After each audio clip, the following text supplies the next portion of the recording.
Hey everyone, welcome here to our live stream today. We're so excited to be with you live from Unleash out here in Vegas. George, good to see you. Listen, we're day one of Unleash, 24 hours being here, and we're still good. We're still good. Rip to the resume. I just noticed the sticker on your thing here, RIP to resumes. There's a lot of changes happening here at Unleash, and we're live from the Kendor IQ booth. Great time. I'm excited. Fabulous speakers coming up. Yes, absolutely. Man on the street videos. And then we have our wonderful audience. And so what I would love for everybody to do right now is to drop where you're chiming in from. Let us know where you're coming from. We love to connect with everybody, see where you're coming from. We got some North Dakota people. We got some Florida people. And we're just hoping that all the weather is great for everybody. All right. He needs to be louder. Do I need to be louder? Or you need to move your mic up. Oh, my goodness. All right. That's the fun of live, everybody. So we're glad to be here with you again at the Kendor IQ booth. They're sponsoring today, and they are our partners. We're going to hear from Harris and Chad in a little bit around some of the ways that comp is changing and the ways that employers need to be prepared for that, some of the ways to think differently about it. Great conversation coming up on that. And then let's get to the announcements. Like I'm going to walk through the agenda like one piece at a time. Let's go ahead and show off some of the stuff we'll be covering. So again, we're here live at Unleash. We're having a blast. So excited to be here with you. A couple quick takeaways or housekeeping pieces we always do. So stay engaged. We actually have a separate computer over here running. Jill's over there. She's waving. You can't see her. We're going to be capturing all the comments and everything. So stay engaged. We'll be doing some giveaways towards the end. Sherman HRCI credits. The code is at the end of the slides today for the wrap up today. And then we're on a live stream, people. You can probably see some of the stuff around us, hear some stuff around us. We're with like thousands of people here in Vegas. It's a blast, but timing's here approximate. So if I have some fun with Harris and Chad and we want to go deep and longer with the conversation, then George is going to have to wait. Darn it. And I'm going to be okay with that. Just have to wait to come back. So we're going to have fun with it. So we have some great speakers. Dominique is going to be talking to us about being human right now and the most important parts of that, some of the great work that she is doing at her organization. And then again, we're going to talk about comp, as I mentioned a minute ago, with the team there. So this is our opening. We're welcome everybody. Like, this is the blast. Welcome. This is it. Yes. In a little bit, we're going to be chatting with Kendor IQ. George is actually been doing some man on the street, woman on the street interviews. Man on the street, woman on the street. Some everybody. Conversations with people here live and getting some takeaways from them on what they're here to learn, some of the things that they're thinking about as HR leaders. And so I know all of you will find some encouragement in that, some hope in that, or maybe you're like, well, darn, they're trying to solve the same problem I am. We need to get the answer to that. So you'll feel some way about it. I can guarantee that. And then Dominique and I will have our final conversation before we wrap it up today. So I'm really pumped about getting together, being here. Last night we had a Friends of Lighthouse dinner with a bunch of different HR leaders from around the country. And it was such a blast to really get into what they're thinking about, what they're working on. And regardless of the event you go to, we're here at Unleash, but any conference you go to, people show up with like a problem to solve. Yes. And so you and I get excited about, okay, how can we give them something to solve that? Whether it's research, it's a story we've heard, something else, a perspective. For me, it's just an exciting place to be. It's that mentality, Ben, that there's nothing really new under the sun, but to be able to collaborate with different people, right? To be able to hear their stories, their pain points, and how not just software can take care of those things, but we as humans can really tap into that and unleash that human ability. That technology is great and it supports us, but it cannot replace some of the things that's important and valuable to a lot of people's lives within the HR space and the future of work. Yes, absolutely. That was one of the big key themes around so I was at a CHRO roundtable yesterday, George, and we're supposed to be talking about AI and all the cool things. For the first 10 minutes, we talked about what it's like being a parent of a 15-year-old driver, which was its own sort of real life issues. Yes, real life. So any of you that identify with that, you can drop that one in the chat now as well. But we also talked about our worries about losing some of the human skills, losing some of the humanity that makes us who we are, that makes work compelling and engaging and exciting. We think about, I know you talk about engagement and fulfillment and all those things around work. We'll talk about that some more later, I'm sure. But in a time where all that companies care about is efficiency and speed and squeezing people for every drop that they have, that doesn't make me excited in any way. So I'm excited about the human side for sure today. That's going to be a great conversation. I won't say too much now. All right. I'll save it for later. Save it for later. Save the Bingioisms for later. Oh, my goodness gracious. Lord have mercy. All right. Well, George, I'm going to let you step off, swap out with the guys, and we're going to get Harris and Chad a mic, get them plugged in, get them over here with us for the conversation. So, guys, welcome. Thanks for having us. Thank you. Thanks. Like, we're literally standing in your booth, so thanks for having us. We're so excited to be here with you. we've been talking about comp behind the scenes for a while, like some of the fun things around that. Before we get into this conversation today around some of the ways it's changing, some of the ways that the audience needs to think about how to use it as a lever to do more good for the business and for the people. Take a minute and tell the audience more about who you are and what you do. Yeah, hey everyone, Harris, founder and CEO at Candor IQ. Excited to be here in Vegas at Unleash with Ben and team. Candor IQ, we help organizations manage compensation end-to-end, from benchmarking to building job architectures to their merit cycles and total reward statements. We also help companies with headcount planning, budgeting, and rec approval. So really bringing all people, organizational, and spend decisions in one platform, integrated with every major payroll that's out there. And we have a lot of agentic capabilities to help make life easier, because I know we're going to dive into it, but comp is difficult and there's a lot of nuance. So that's us. And one fun fact about you really quick. You were telling me you speak how many languages again? I speak 5 languages. I forget sometimes. Chad's like, Harris. Chad is keeping count over here off the camera. Yes. I speak 5 languages, and that includes compensation spreadsheets and JavaScript. So, depending on how you look at it, it might be 7. But hey, that's a language a lot of good HR people speak. Okay, wonderful. I'm glad you're here. Thanks. Chad? Thank you very much. Yeah, hi, Chad Atwell. I lead customer success for Candor IQ, which means I help with getting our customers onboarded and on the platform and making sure that they're getting the most out of it. But I'm also a compensation advisor by trade, and a lot of my history is in consulting, and there's a lot of design work that goes into compensation, even when you're bringing on somebody onto a brand new system. So job architecture, salary structures, benchmarking, all of those things. I provide a lot of advisory work for our customers in that space as well. I'm thinking there probably isn't a comp problem you haven't seen yet, right? I would like to think that, although, you sometimes never know. You're like there's, whoa. Whatever's coming up over the horizon, we'll see. We'll see that. Okay.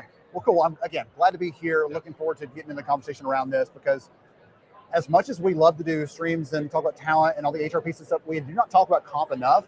And yet it's a critical part of how people experience work, how they feel about work, whether it's the very earliest, hey, here's what the range is for the job, all the way through to, hey, Chad, you're doing amazing work. We want to reward you with something as you're moving up. So all the pieces touch the employee's life. And I want to really get into that today. So one of the things I want to start with is, when I was an HR leader, our expectation from my leadership was, we touch comp once a year. Once a year, we do an update, we do our refresh, and then we ignore it like it doesn't exist until next November and start doing the refresh again. Talk about why that's not good enough today. Compensation is a real-time conversation for a lot of companies now. Just pay transparency has helped push a lot of that. So when companies are moving into this space where they're trying to be more transparent about their pay ranges, it just generates more and more conversation. Employees see that, managers see that, and they're getting more visibility into compensation than they've ever had before. So that's one of those things that just absolutely you have to be ready to talk about it pretty much ongoing throughout the year, and not just reserve it for once a year. There's also a lot of dynamism in the market. People different top skills, hot skills that are coming up where you need to be hiring all the time, and the benchmark data maybe tells you one story, but the hiring, the recruiters are telling you something else. So you just have to be able to respond really quickly to those conversations more than ever. I was going to say, we just had a conversation with someone a few minutes ago that was saying, my team brings this thing, and they start picking apart the numbers immediately because they're like, listen, this is moving too quick. We can't use this stuff.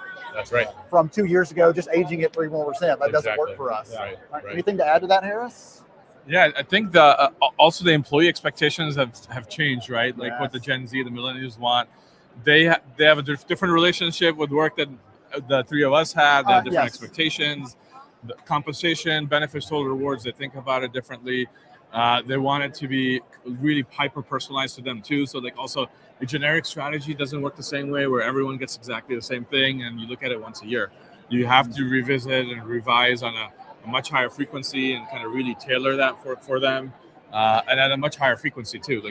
Employee turnover, even in this current macro climate, there's many of the sectors where at least the top talents will turn regardless because they have the optionality, right? And those are the people you want to keep. So I think that annual compensation cycle just doesn't work anymore. Oh my goodness, so many different things to think of. I'm thinking about I've always said your high performers have the most choices. Was what you said, right? Yes. They have a lot of choices, a lot of options, and if they feel like it's not working, I'll give you an example. So I was at an event last week in Atlanta. We're talking to a group of different CHROs, Sure. And I said, if you were looking at signals that might predict turnover, what's a signal? And one of the signals was, well, they haven't had a raise in 2 years, or they haven't had like a comp adjustment or change, or they got one, but it's this big, and they thought it should be this big. Like any of those things, fit into that. Okay. Chad, I want to throw a question back to you if you don't mind. Yeah, sure. Yeah. So one of the things you and I have talked about a couple times is sort of tying into this other part of the conversation is that comp now is more democratized. You talked about managers in your answer a minute ago. Talk about some of the other stakeholders and pieces of that and how it can't be locked up in the black box anymore. And we've got to be different about that. Yeah. So, top down, black box. I mean, I've heard it all over the course of my career, and that's what compensation was seen for a long time. So there was sort of an initial stage as more tools kind of entered the marketplace in this space. Managers got a lot more access to just making the recommendation, either as part of a comp cycle or a promotion or, something that was happening throughout the year. Managers were sort of given these tools to at least make a recommendation on what they think someone should receive. And there was still a lot of like top down, behind the scenes, like how do we enforce the pay for performance methodology that we wanted, that sort of thing. How do we make sure ratings are being recorded correctly, and then you have the right kind of compensation change that happens afterwards. So those things are still sort of happening behind the scenes, but there's just a lot more people touching the recommendation now. Managers, HRBPs, it's a constant request from a lot of our customers is how do we get HRBPs involved with their managers to kind of have these conversations as part of the system, that sort of thing as well. And then employees at the end of the day, like you have to communicate this back to employees, reinforce your total rewards philosophy, your comp philosophy, and the employees have to be seen almost like a consumer in that space. Like how do they receive that information once it's shared with them? Does it meet their expectations? Is it clear enough? Does it make sense based on any other communication that they've received from anyone else within the organization? Well, you said once they receive that, like that's making an assumption there, like if they've received any information. Right. And once they receive that, what does it feel like? How clear is it? That's right. Like those sorts of details matter so much. Exactly. So let's ask Harris about this. So you talked about some different stakeholders in the business, like you mentioned employee expectations earlier. What about leadership in the business? I know part of what Candor does is not just the comp piece, but headcount planning, like tying those pieces together. Talk about that perspective a little bit on this and how that also fits into this conversation. Yeah, so like as leaders, you kind of want a holistic view, right? You want to understand like your business KPIs, your revenue targets, your other goals and metrics, and really tie that back. So like when you're having when you're figuring out who to hire, for instance, and just to be tactical, you want to align incentives with business goals. Same with employees. When there's a promotion conversation or merit or market adjustment, if they don't get like the 5K bump they wanted, like you want to be able to like tie it back and really be transparent and open. Like here are our objectives. As a manager, it's your responsibility to kind of communicate that and the pay strategy and how those things, the interplay between that to employees. So we find that like that drives really good behavior. Like people are generally smart and want to do the right thing, right? If they know what's the goal, what's the objective, how are they being measured, and when that doesn't happen, that's when that like creates a lot of questions. Like, hey, how come I'm getting X and my peers getting Y? I work just as hard, right? Like all that that nuance is lost, and so I think that's one part of it, independent of the workforce design, just tying compensation, pay strategy, and business goals together and communicating that out.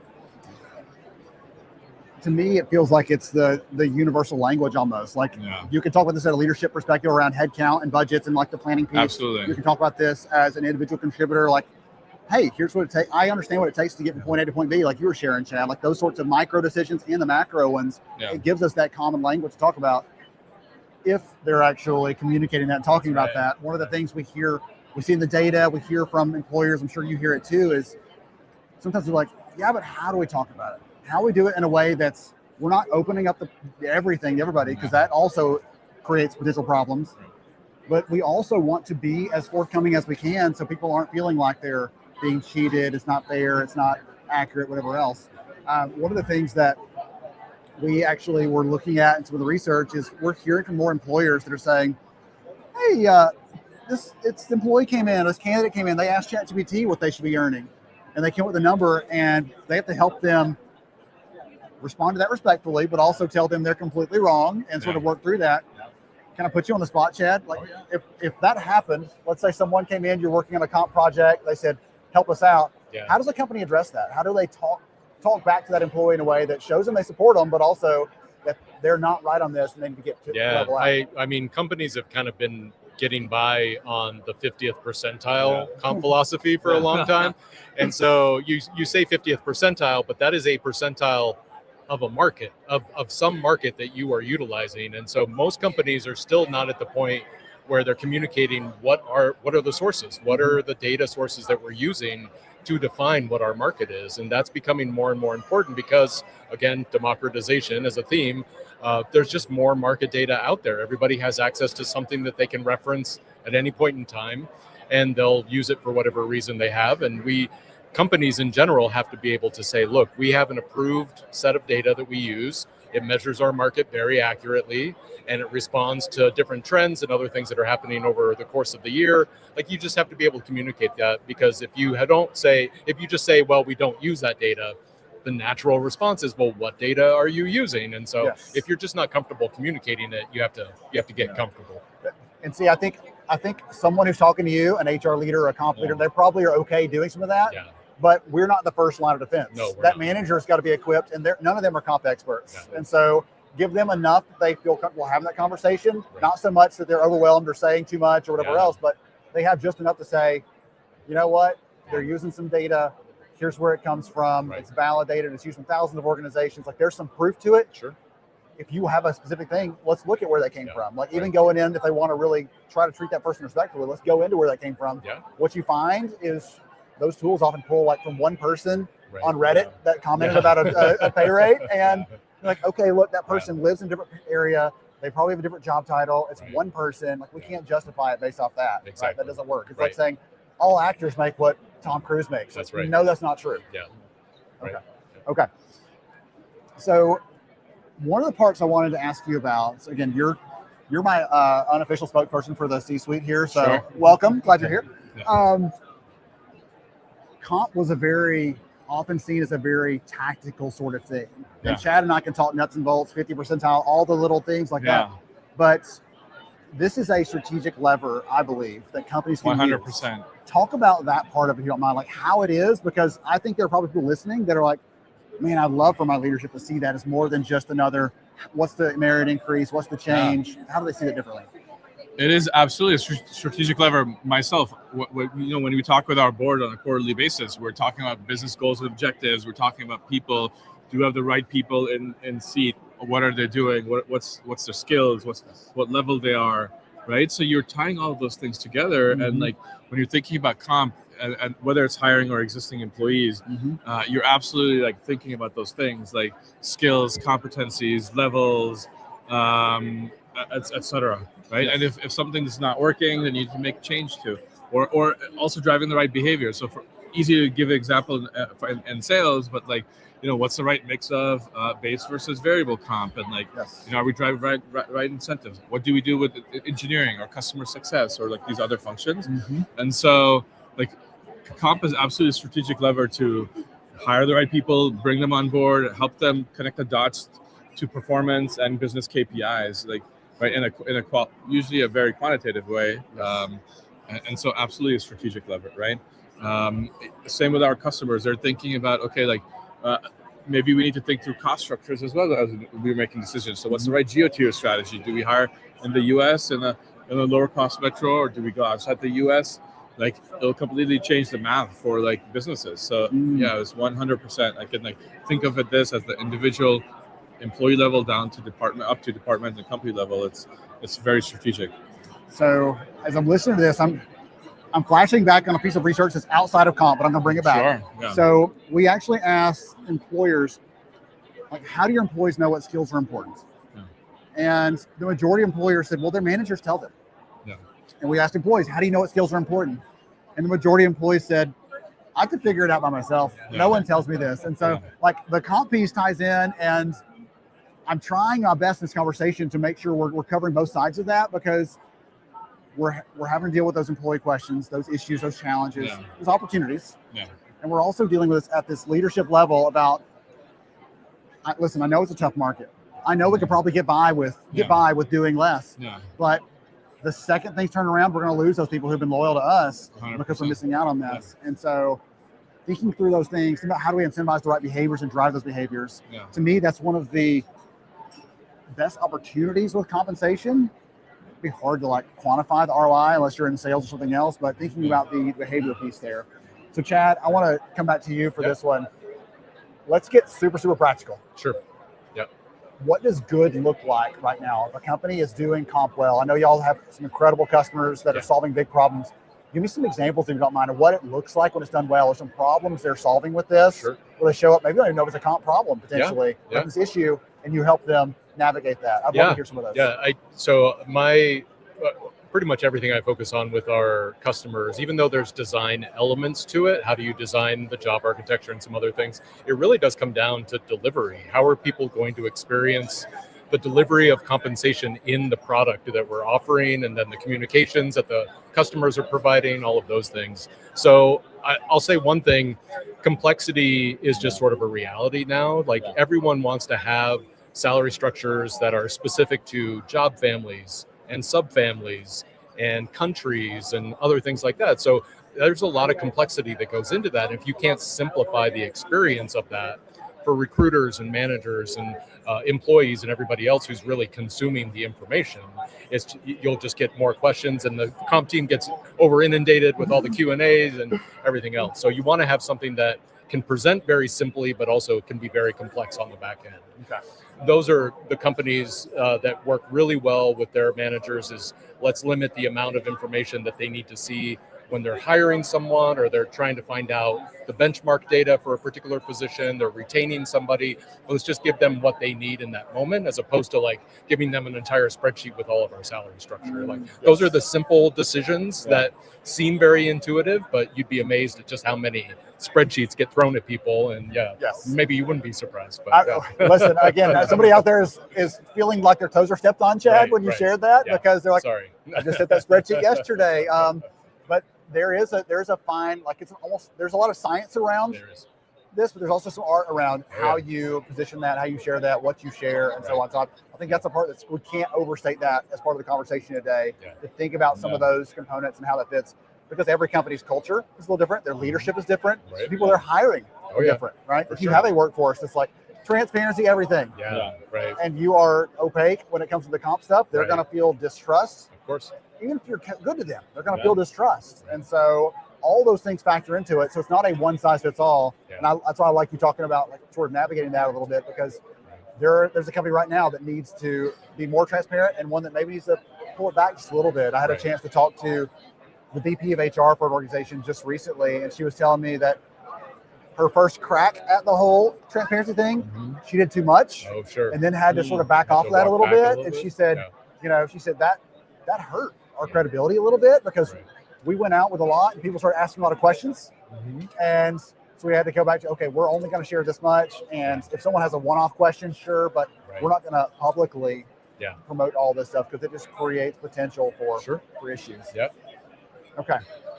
Any stories that stick out to you as far as like customers you're working with that are like killing it when it comes to comp? They're doing good things, or they're like really pushing the boundaries of what's possible? Yeah, I mean, I can think of a bunch, but like one's coming to mind. They, instead of doing annual compensation cycles, they still have like two big ones where they do top down, but on a monthly basis, they're doing a continuous review.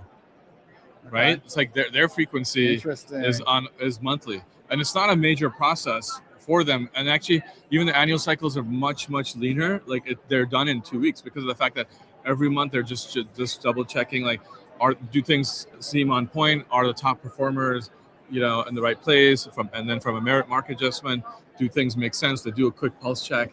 And so they're making tweaks on a continuous basis. They also have a bottoms-up process. Like they've gone to where managers understand compensation, the levers, and how it's a tool to hire, retain, motivate employees, and drive fairness, of course, as well.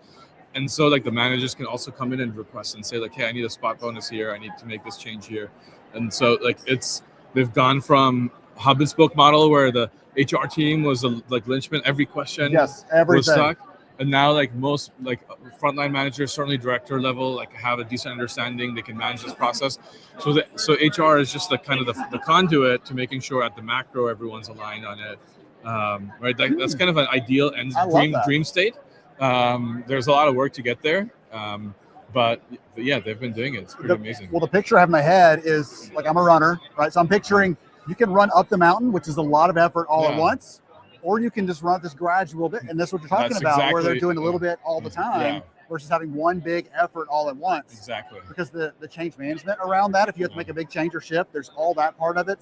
That was one of the things I confess, okay, I was bad at this. Well, I would spend 95% of my effort thinking about the change, deciding on the change, and 5% actually telling people about it. And that's probably not the right balance because it makes it a struggle and you have issues to clean up after the fact. Okay, lightning rounds. Sure. Like last takeaway for the audience, 60 seconds or less. If they could do one thing today or tomorrow to make their compensation more respected with the leadership team, like for you, I'm going to point this one, what more respected the leadership team, is there a certain thing they should bring? A certain kind of data, a certain way to approach it, a certain question they should ask? Talk about that if you don't mind. I'll talk about that. I'll give Chad the hard question. So like every CHRO wants a seat at the table, deserves a seat at the table, and then struggles to do so, right? And one of the things is they need to be able to understand and speak the same language as the CEO and the CFO. That's really, really important, right? As an HR leader is not just an HR leader. They're a business leader with an HR lens. HR, humans are the conduit through which they help the company achieve the objectives, but their ultimate responsibility, just like the CFO, CRO, CTO, whatever it might be, is to drive the business forward and bring the team with it alongside it, right? So just having that mindset, learning to speak that language, like being more data centric, obviously, and kind of like having that conversation at that altitude is really, really key. Obviously, like there's ways that tools can help there as well, but like that's ultimately like how you get your point across, how you help your CEO understand all the things you're trying to communicate. If you just talk about salary ranges in isolations, most CEOs, including myself, sometimes stop paying attention. Turn it out. Yeah, so there's a right way to have this conversation. So that would be like the thing I want to give a shout out to. All right, wonderful. I don't know if that was 60 seconds or not, but that was a good answer. I liked it. I liked it. You got the applause from me. Okay. All right, to Chad. All right. You ready for your hard question? I am, yeah. You talked about design problems and delivery problems, like the two different aspects of how someone could be struggling with how to get right. not just done, but out there to people. Sure. If you had to tell someone like which one to think about right now, which one's a bigger problem right now that lands on your desk and you're trying to help a company solve for, is it the design problem or the delivery problem? I mean, I feel like the majority of the time I'm talking with customers, they're failing on the delivery part. They're really just spending so much time trying to get every little decimal the way that they want it to. Yeah, exactly. Right. And at some point they have to figure out how, start with the actual delivery process. Like, how are we going to communicate this to employees? Yeah. And if you think about that as the initial experience, you back into what's the level of detail we need, what's the level of confidence that we need to have. Like, you can go through the criteria, and once you get to the point where your design kind of marks, checks all those boxes, then you go forward with the delivery. You already have delivery in mind, kind of what you're starting with. Design is not pushing the delivery at that point. Delivery is pushing the design part of the conversation. I like that. You can say the Stephen Covey begin with the end in mind, right. like that part. Exactly. That's right. I tell a story about backward integrated design and thinking about when it comes to performance management, closely related to comp, right? Right. Yeah. When I ask a group of HR leaders, how many of you would say that success in performance management is getting 100% compliance with turning forms in? Yeah. Is that the goal of it? Right. No, the goal is to improve performance, to keep track of performance, to know who those high performers are, so we're rewarding them. Yeah. Like, okay, then why do we only look at who's turned their forms in and check those off? And that's no, we got to design it and think it differently. Right. Once you decide the outcome, then we can work backwards into what's going to drive the right behaviors to get us to that point. Exactly. And process everything else that wraps into that. Oh my goodness. Okay. So much fun. All right, George, we're about to wrap up here. My goodness, I love it. Okay, so we're here at Unleash, obviously. Their Candor IQ has a booth. It is awesome. Someone over here a little bit earlier came over to check out the floor. Okay, so there's everything there, everything you can imagine here. If someone wants to connect with the company, learn more, the people who are not here on site, what's the best way for them to do that? Yeah, website, candoriq.com. You can find Harris and I both on LinkedIn. We're pretty, typical posters there, so we have a lot of content. But yeah, those are the best places to get a hold of us. Awesome, good stuff. Well, thank you guys so much for your time, for your passion for this. Appreciate you for having us here as well. So we'll catch up with y'all later. Thank you. All right. Thanks. Thanks, everybody. All right. Goodness, man. I love nerding out on comp, as you can tell, getting into the weeds of how we set it up, how we design it. Listen, George is a lot of things. George is not a compensation nerd, okay? He cannot claim that one. No, But that is true. George does like to get paid. So, I mean, there's I do. that part too. I So love people. I love compensation and benefits. I love all of y'all. Rewards, all of those good things are my favorite types of people. all those things. So one of the things we discussed here, George, that I want to get your take on is we talked about how I know you hate the P word, programs, right? Yeah. You don't like a program because it has a start and end date. We talked about how a lot of HR initiatives or comp initiatives are like they think about all how they're going to build it and then actually getting it out to the people. People have bought in, like the leadership around that, communication, the support. That's like, oh, that'll take care of itself. Or we're making assumptions about that's going to be easier than it really is. Talk about what it really takes to change a culture, to get someone to think differently about something, like to drive human behavior, because it's not as simple as you should go do that. Because if it was that easy, then Right. yeah, our kids would. Cavemen would do it. Yeah, caveman would do it. So talk about that, because I know that culture, leadership, like that change management piece is a part of your passion. I'll say this, Ben. I think the health of a company is dictated upon the health of the leadership, and the health of the leadership is the outcome of your actual culture. And so healthy leadership is a healthy culture. So how do we sustain health within our own selves as leaders? How do we continue to show up for other people, but also show up for ourselves, right? And so taking care of the things, I think, as you said, programs are different, but I'll say this, I'll be open to programs with a purpose. Like, is there a purpose behind this? And how does that purpose then connect to our people, right? And so if you're going to have a program, you got to have a purpose. And if you have a purpose, it'll connect to the people. And then there's sustainability within that as well. But I think ultimately you have to be able to connect those things to the strategic business marketing aspect of things. And when you talk about culture, when you talk about what it means for me to feel a certain way and believe a certain way, and then I behave based on those things that I'm dictated about, right? And so when I have that connection with my leadership, then we start bringing in everything else. We start bringing in what psychological safety looks like. We start bringing in what psychological belonging, where I feel respected, accepted, and appreciated within my workplace. And when you have that healthy leadership that impacts the health of the culture, then you have something that's sustainable where people are thriving. They have that what they do, but also why they do it, Yeah, the purpose and a sense of piece, yeah. purpose. Yeah. Yeah. Why was I not surprised that George went with purpose? Okay. All right. You and I want to talk more about that in a minute. The Yes. psychological safety piece. Today we're talking about the bigger theme is like unleashing humanity. We talked about how we can use comp to drive our behaviors. Yep. I think it was a fun conversation with Harris and Chad. I'm going to ask you to go get Dominique set up and bring her on. Y'all are in for a treat. Oh, it's going to be a blast. So we're going to talk to Dominique about what it takes to be human today at work. I think her work as a culture leader, as an HR leader, she is a friend that I respect and appreciate, and she's going to talk to me a little about some of those sorts of things. So welcome, my friend. Hi, I'm so happy to glad be that you're here. here. Thank you for having me.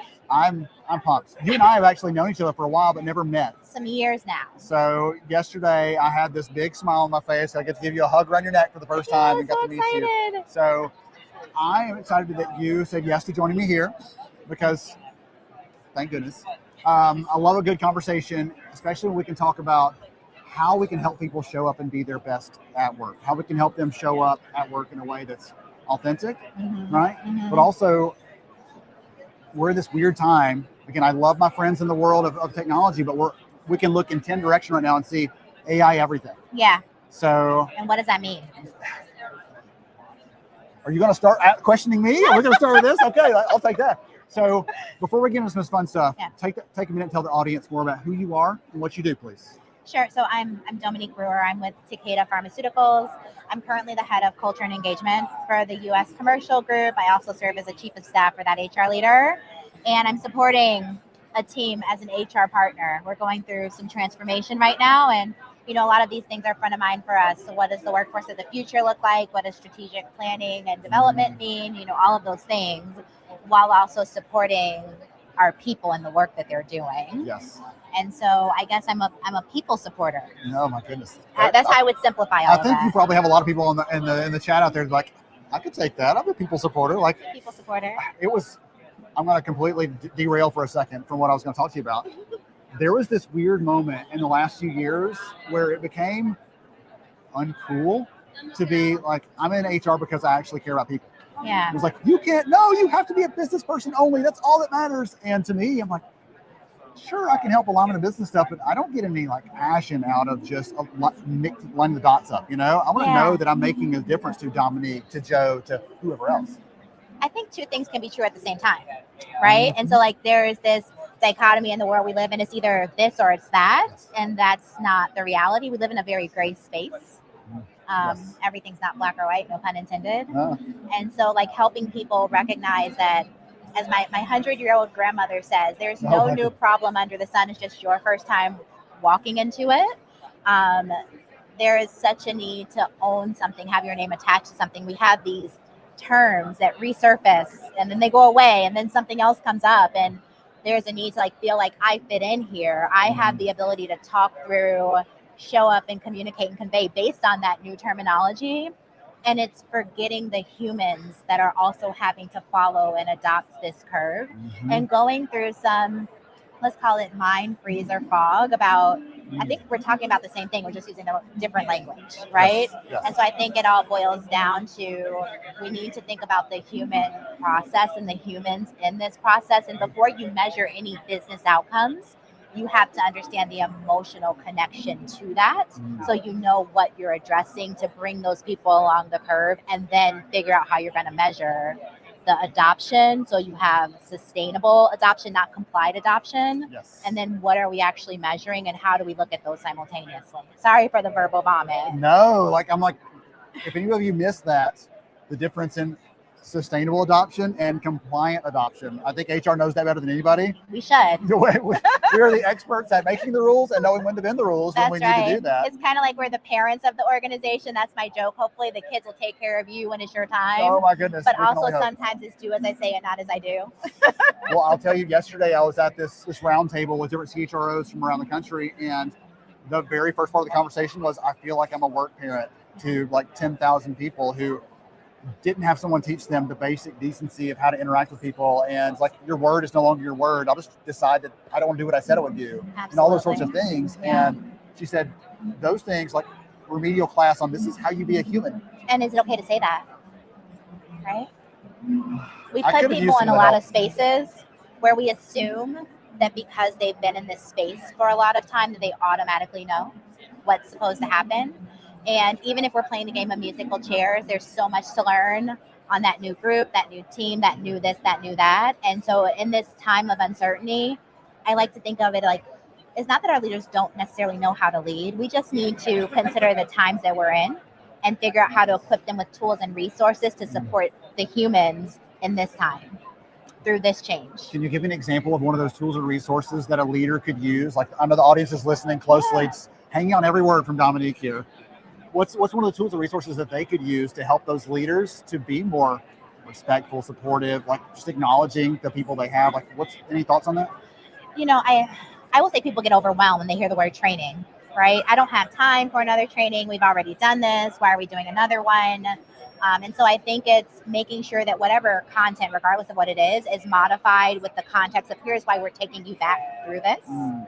And then where can we position practicing or implementing this new way of working? And so when you're thinking about like your people and I need to figure out how to connect with them, well, everyone has quality conversations or a forum, right? There's something that we talk, the one-to-one check-in time. And so how can we take that existing structure? We don't want to introduce anything new. Take the existing structure and modify it to pull through those check-in moments that cover like the human side of things, because we need to understand what's there, how they're working within their team cross-functionally, etc. And then what else do we need to make sure that we're touching base with them on? So it removes some of the sense of overwhelm and I don't know and I don't have time. Yes. Is that a good example? I like that one because when you're very clear to say, I know they're already like the server carrying these trays like this. You're like, hold on a second, here's a brick. Right. Like, we don't want to give them more Balance things. it. Yes, good luck holding that all up. We don't want to give them more things. What are the things we're already doing where we can pull those through, connect those things through without having to add something extra to it? And so it could be as simple as when you have that one-on-one, actually ask the question and mean it. Hey, Dominique. How are you doing? Yeah. Is there anything that I can do for you that you need that I can like what's a blocker in your way right now that I can knock down for you? Absolutely. Just a few slight modifications around those things can like open up all of our aperture for reconnecting with the humans. And we weren't all taught how to do that. Nope. And even if we were, like, generationally, there's a lot of things that need to change. At one point in time with the new AI adoption, the conversation was something like, well, the older workforce, generation, X, Z, whatever, they don't necessarily want to start with this adoption. So we need to bring in the new millennials and onward. And then they say, well, millennials may not really want to adopt this, even though millennials are leading the way, right? Yep. If we look at the age of founders of a lot of these companies, et cetera. And so that immediately knocks people out of the conversation without being questioned or Yes. having a discussion around, are you interested? They never had a chance to be in They it. never had a chance to be in it. And so when you look at this like significant curve of the way that we work, actually those generations are the workforce where they're powering. And you need to understand, like, if leadership, if AI is the accelerator, leadership's hand needs to be on the steering wheel. Where are we going? How is this working? And so what are people feeling and thinking? What work is being done? And how do we take that and automate that process? You need to include those people, those generations, and help understand what do they need to adopt? What do they need to learn and to teach and et cetera? And I think that would help out a lot. But you've seen, especially in some employee experience data, those generations were taking care of everyone else. And at some point, because it's like the silent generation, like latchkey kids, that's what we're called, right? It stopped and it's like, well, if I'm helping everybody else, like, where am I in this conversation? You did not hear what George said before you came on Oh. a minute ago. No, that part right there he touched on. He said, if a leader is not, his first rule is always lead yourself Yeah. before you start trying to lead someone else. Yeah. Right? Because if you don't know what you're about, what your values How are, are you bringing anybody else Yes. along? It's like a GPS with no predefined routes. You're like, And nobody wants here- to get in a driverless car and not know at least that they have an idea of where they're taking you to, right? that could be incredibly creepy. That could be incredibly creepy. So it's the same conversation if we think about context of AI adoption and the flow of work. Yes, there are a lot of things that could be automated, but we need the human consideration of what are those things, and they need to be involved as a passenger in that car instead of letting other people drive the journey, right? And so that's the thing about understanding the human side and giving our leaders some ways to ask those questions and explore in slightly modified ways. Yes. And then that way you have the value proposition and you have check-in periods. What's happening? What's going well? What's not? How can we make adjustments? How can we? Yes. And that flows into the entire employee life cycle, right? Yes. Performance management, quality conversations, cross-functional team check-ins. It's the fuel for all of that. It's the fuel for everything, and it will help lower the amount of conflict that goes unresolved in our workplace, leading to happier people. Happier people, better outcomes. I'm probably get an amen on that one. Like, how many of you would wish for less conflict, less friction with your people? So I was thinking when you started a minute ago, I was thinking about, I heard this marriage therapist say one time that relationships change when you stop fighting against each other and start fighting together for something. Absolutely. Right? I think with those managers that are sometimes they want to do well, but they're not Absolutely. equipped, as you said, to do those things. And so how do we work alongside them for the betterment of all our people versus if they would just do things right, if they Yeah. would just clean up their act, if they would just That's a really good, it's like the speed of adoption is not our threat. Our threat is not understanding the human component to adopt. And so by asking, Yes. thinking about the basic questions, like fundamentally we're social creatures. We need connection, right? That's like the one difference in like the animal hierarchy that we have. Everyone needs connection, but our level of connection is so much different. And so like asking, how does this apply to me? What does this mean for me?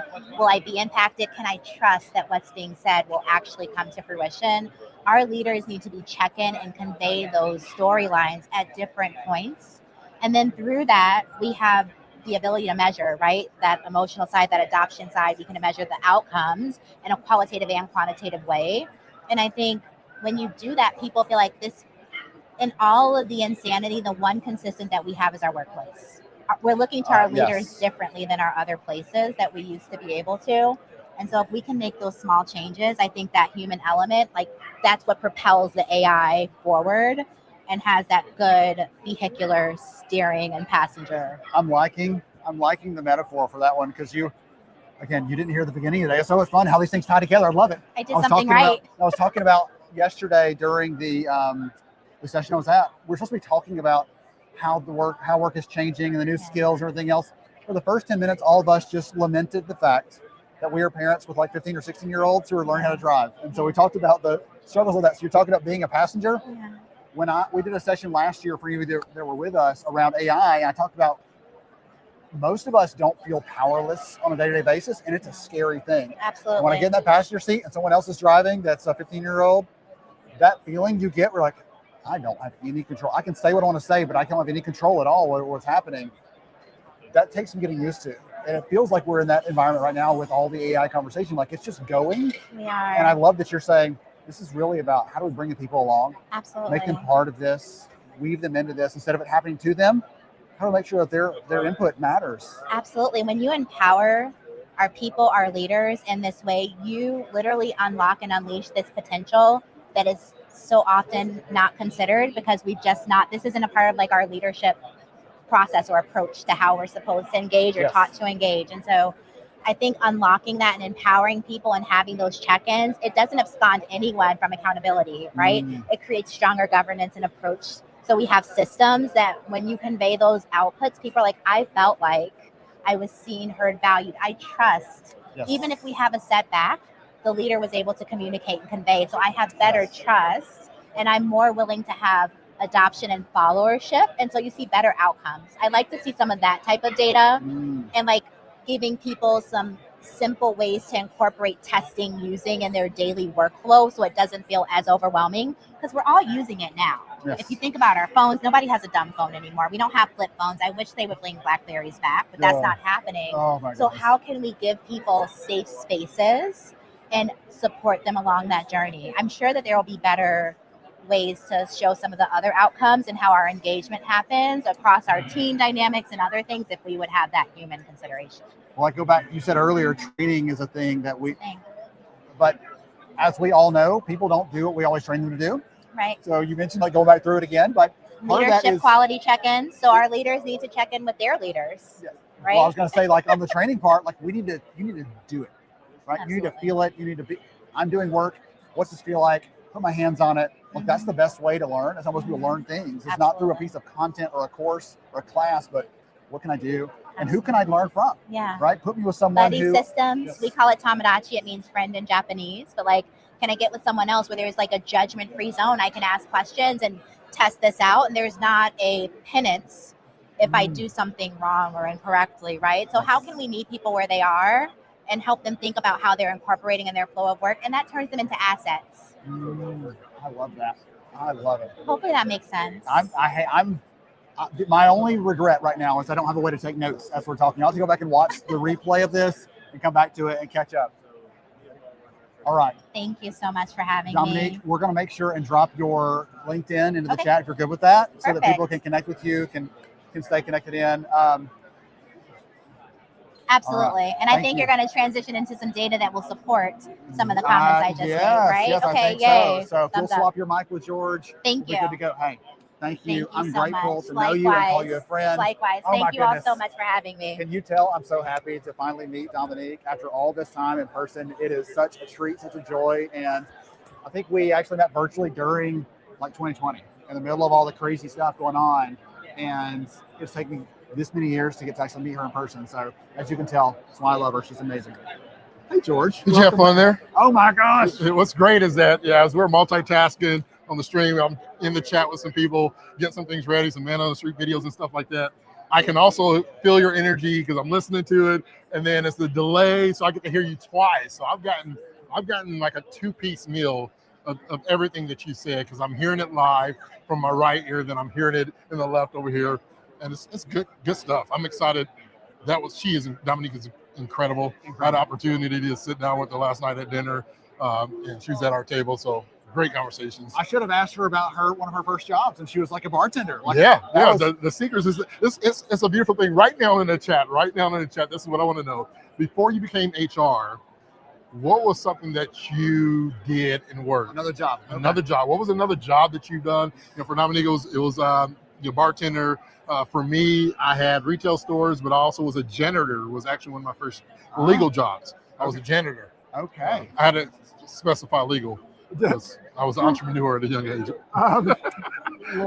Which we met some people that also. Yes. So I love telling the story how I was when I was 16, I was making jail cell door hinges, and I had this weird fear that 10 years later I'll be watching the news and there'll be this string of breakouts. Then you make productions. I was worried about that. I literally had a night where I could not sleep. So I was like, what happens? So there we go. Did you put your initial on every door hinge? Oh, like Lord, no. Is there a B? No, I stamped those B-E? suckers out with 16-year-old using a big old, a big old press. And so it was like, I'm glad I got all 10 fingers still. I'll just say that. It was a dangerous kind of job. So, George, I wanted to bring you back here for the final portions. We're sort of wrapping up. I know we'll do some giveaways and things in a moment, I believe. But I wanted to ask you about, we've had this conversation. I talked to Dominique about showing up for our people, about how leaders need to be incorporating little bits, not adding a whole heap of stuff on top of them, but how to actually help them be more effective as leaders and connected in. And you mentioned respect and appreciation and accepted. Goodness. So the third part of that, I'm blanking on this one. So you mentioned those three earlier. Yeah. Talk about some of the things that you're seeing in the research that connect into that and connect those dots. Because I know we can't leave the audience without giving them some data points. You got it. You said data like 4 times in the last 2 minutes, but nobody is counting those things. Ben, in a lot of our research, we talk about folks that specific, the psychological belonging. We talk about psychological safety, like the foundation of all those things is when employees feel accepted, respected, and appreciated. Yes. I think the underlining under that is, George, how do we get to that place? I don't feel like my leader accepts me, or I don't feel like my employee accepts me. There's a challenge, right? Whether it's on the employee side or the leadership side, where there's just this disconnect. How do we get there? And I think a lot of times we try to get the respect of people. We try to feel like there's some appreciation, right? And then we skip things. Before you appreciate me, I just want you to acknowledge me, right? There's foundations to the things. And I think when it comes to belonging and when it comes to psychological safety, the foundation of all of those things is being, I trust you. Right now, what do I trust you with is different, and I think we have to understand there's layers and or steps to trust. Right, me trusting you with my work that I need to have done is one thing. Me trusting you, say, Ben, come to my house. That's a different level of trust because now I'm involving my family, right? Or it's, hey, Ben, this is what's going on in my house. Right before we went live, I got a call from home, and so who do I trust enough to share that vulnerable family situation I'm going through right now? Right, I share with you, but there's thousands of people around me. I'm not going to say, hey, this is what's going on. There has to be that establishment.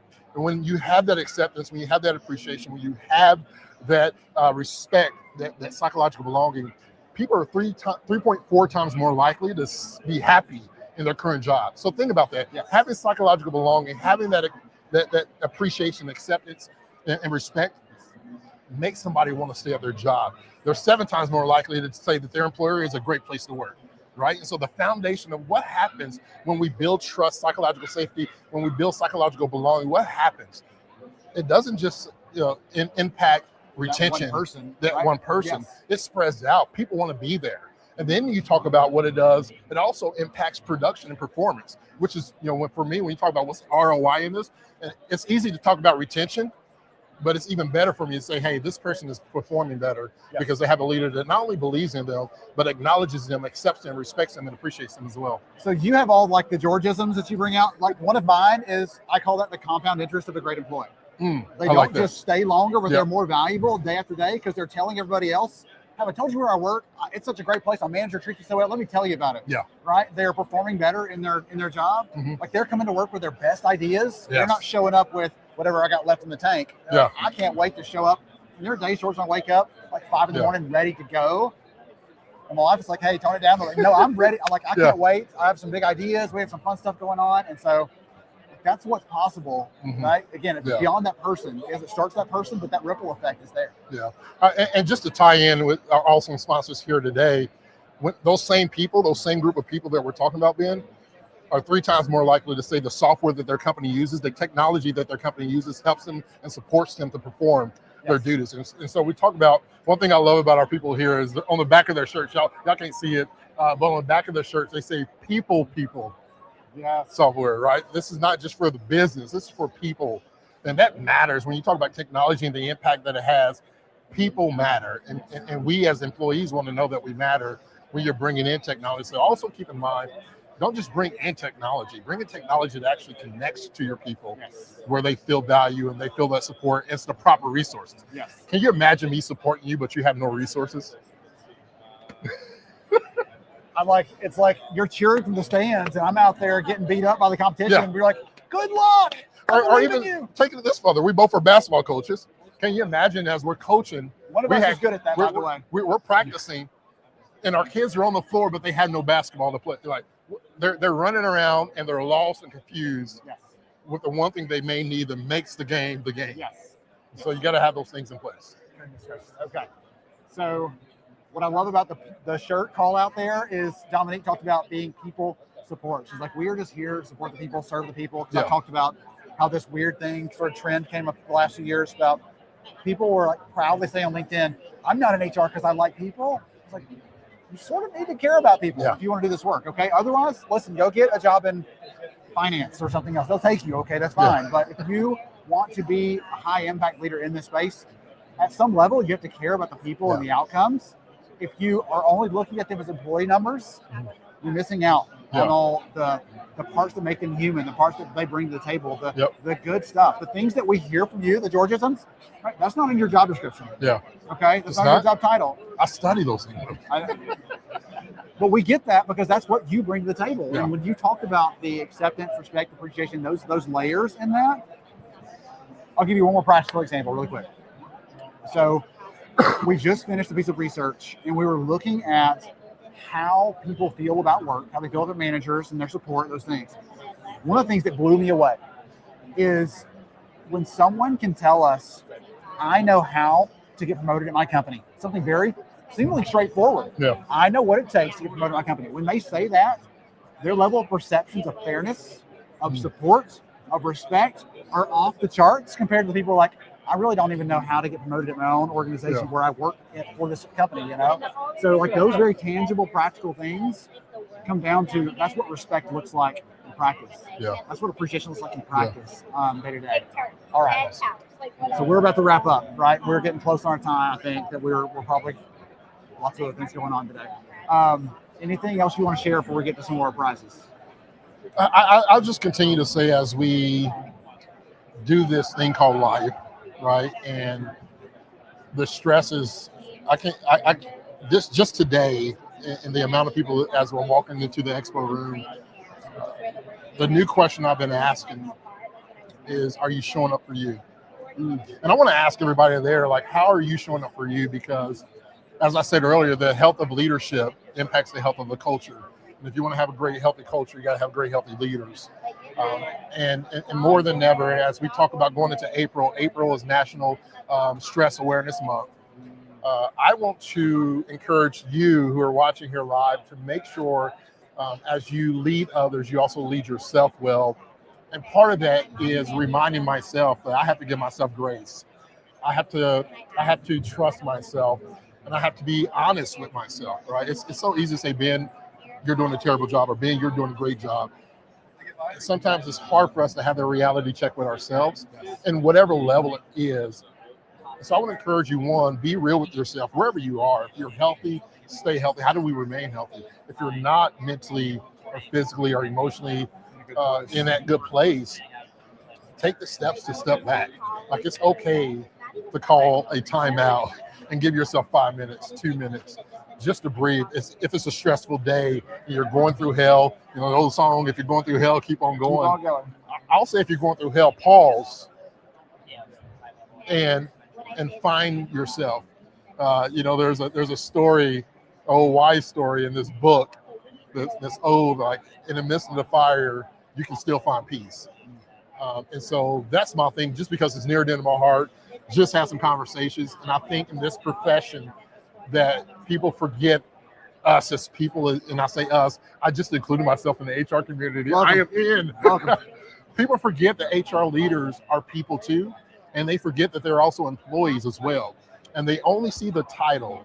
And so I see beyond your title, and I see you as a person, and I just want to remind you to take that moment to give yourself grace and to show up for you, however that looks, and however amount of time you may need. I would just say it's the 2-minute warning, right? let's call it 2-minute warning, and just breathe for 2 minutes and speak something positive over yourself. I love it. I love it. There's a fun piece of research I ran across the other day, just tying into that, where they were looking at people who are using AI for like counseling type stuff, like as a friend bot, which I don't like. Okay, whole other can of worms I won't open right now. I don't like that. Okay, we should be building bridges to people, not things. Right. But what they found is people who were doing that, the initial reports were those people reported better feelings and mood and everything else. And then they ran a second experiment and found that people got that exact same benefit if they just spent 2 minutes writing down something that they were grateful for. That's all they had to do. Yeah. And it changed their mood the same amount, and they didn't have to go and build a bridge to an AI bot that's not really going to connect with them or care about them in a way that George cares about me. Yeah. And I might probably sort of care about George too. Yeah. So that's my encouragement. I'm with you 100% on that. And you have to care for yourself. You're going to care for the people. Yeah. Period. All right. We ready to wrap this up? However you want to do it. Okay. Well, you want to bring it back on stage? Oh, we did not do any of our. Oh, we did. We have 3 that we can use. There's one that I thought was really, really good. If you want to, you can do that one. Let's do the one that we've got, and then we will transition over, do some fun giveaway stuff, and then we'll wrap up here from live at Unleash today.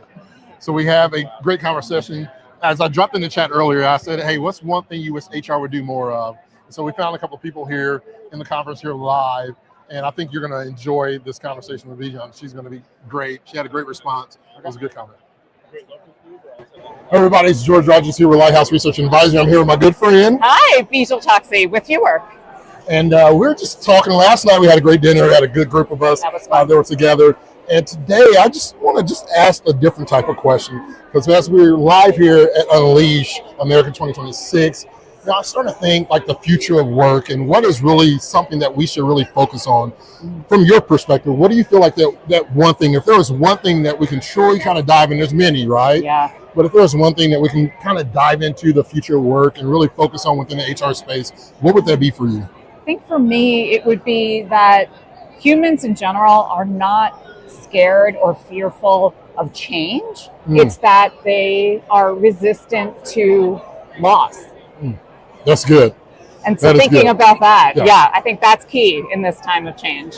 I always say it, and I say it time and time again, but for me growing up, change was it was a worry, it was a fear, but that was because leadership, that was because those who were around me, whether it's family, friends, school, like change was fearful. We're going to lose something. It's the fear of loss, right, as you said. Yeah. And then we have some people who won't change, but they don't want to be changed. Right, change everything around me, but don't change my system processes, and as it affect me. How do you experience change? How do you embody change, and how do you lay that out for your employees? Yeah, well, I think you brought up a great point and a great phrase when you said systems and processes in our brains, actually, because we still have primitive brains in this modern day world. Yeah. And so thinking about all of this change happening around us, we're fearful whether in days in the past, years, eons ago, any kind of change meant we might not survive. Yeah. And so our brains, I think are still configured that way. So I think everybody keeping that in mind is key. So as leadership, we should embody change as a good thing.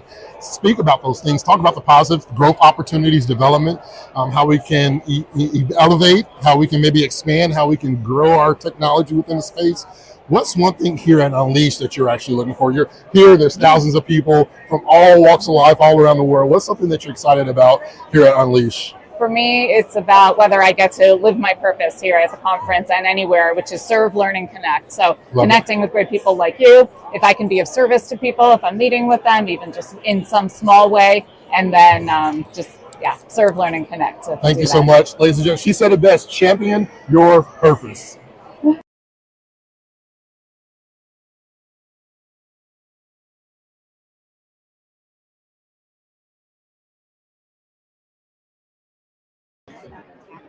Bring us back on stage. Okay, didn't like that one. There we go. All right. The live stuff. Okay, the live stuff. It's a lot easier doing this from a desk and a computer in your home office. It's a lot more comfortable.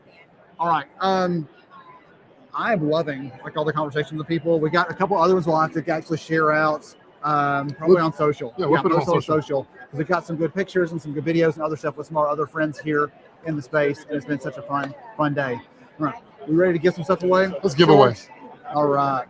We got some lucky winners. Drum roll. Beautiful. Okay. And then we'll have to tell them how to actually get this stuff. So for all of you who are winners here listed, thank you again for chiming in, for being engaged with us today. We'll, again, lots of moving parts here. So email us, events@lhra.io, to get that information on what you've won and how to collect those things. We'll make sure that Jill is staying in tune with that, events@lhra.io, and we'll get you all set up there on that. We have any more slides after that one? Actually, we got our big old thing. So, okay, so we do that. I'm gonna go off and I'll do it over here. Okay, he's gonna move the slides on for me. Thank goodness again for that. Okay, great. Our credit codes for those, lovely. Hey, listen, trying to move all the pieces around. Credit codes for anyone that needs HRCI or SHRM credits for today's session. And then again, as always, thank you to Candor IQ for supporting the event today, for supporting employers as they're trying to solve big comp issues. We had a fun conversation with Harris and Chad today around that, and you can tell there's a lot of opportunity that we have to use that as a lever in the bigger conversations that George and I had, that Dominique mentioned as well, for connecting with our people, driving the right behaviors, helping them to do their best work and find their joy, right? At work, right? Appreciation, all those sorts of things. Yep. And also, right now on the screen, you'll see also any of the research that we drop. Anytime Ben has said data or or any of those great things, you can find those at our website, Lighthouse Research Advisory website, lhra.io/access, or you can scan the QR code that's on your screen right now. Check out all our research. We have a lot of great things in the workers right now. Ben is on overload with data.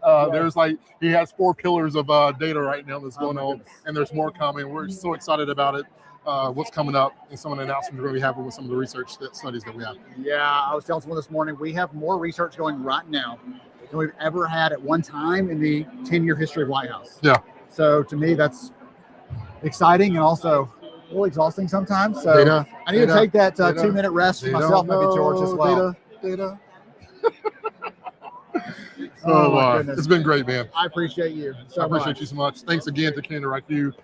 We are live here at the booth, and it's been great. Great team, great people, great crowd. Yes. Great speakers. I mean, phenomenal. A lot of greatness here. Yes. That's what I'm detecting. Greatness. So I am here in the presence of greatness. George Rogers himself. I am Ben Eubanks. We will see you again next time on one of our other live streams or on HR Summer School, depending on where it is. HRSummerSchool.org. Lots of good stuff. Yes, coming down the line, some big plans for summer school this year. So if you don't know that, HRSummerSchool.org will get you plugged in there. Thank you again for joining us today. We appreciate it. Have a good one. Take care. We want to thank everybody for joining us today on this live stream. For more information, you can find our website at lhra.io.